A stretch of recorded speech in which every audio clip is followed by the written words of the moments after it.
जितने भी हमारे बेहद के ज्ञानी हैं या जो भी इस अध्यात्म यात्रा पे भी चल रहे हैं, उनका भी जीवन, आप पूरा जीवन उनका समझिए, उसके जीवन का सारांश यही निकलेगा कि जब उनका जो ये इस मार्ग पर आने का जो कारण बना,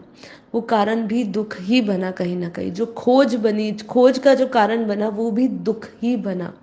ऐसा कोई नहीं है कि जिसने बिना दुख पाए ये रास्ता अपनाया हो, कोई नहीं है। बहुत रेयरेस्ट टू रेयरेस्ट, कम, बहुत बिरला ऐसी आत्माएं होगी जिसको कुछ ऐसा ही पर्पस बहुत क्लियर होगा और जिसको जीवन में ऐसा ही आसपास का माहौल, परिवार या ये सब चीज़ें मिली होगी, जिसने सहजता से ये रास्ता अपना लिया। जैसे हम लोग अपना भी उदाहरण लेते हैं कि हमें कुछ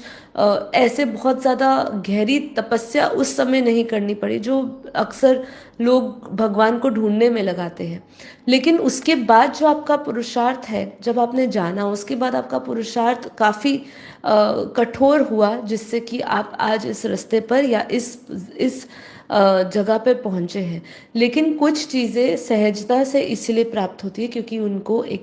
दिव्य पर्पस के लिए जो भेजा है, वो पर्पस हमेशा उनको कोई सहयोगी आत्मा होती है जो उनको मदद कर रही होती है,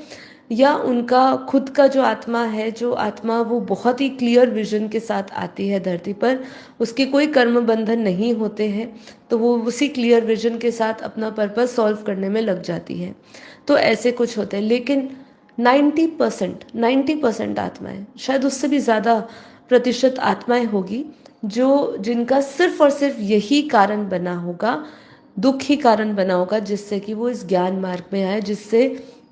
वो जगह जगह भटकी, जगह जगह उसने भगवान की खोज करी कि मुझे वो जानना है। स्वयं जब भगवान धरती पर आया तो उन्होंने भी अपने अनुभव को लेने के लिए कि धरती पर दुख क्या होता है, क्या लोगों को प्रतीत होता होगा जब ऐसा उनसे कोई बहुत अति प्रिय छिन जाता है, ऐसी बहुत सारी चीज़ें स्वयं भगवान ने भी धरती पर आके,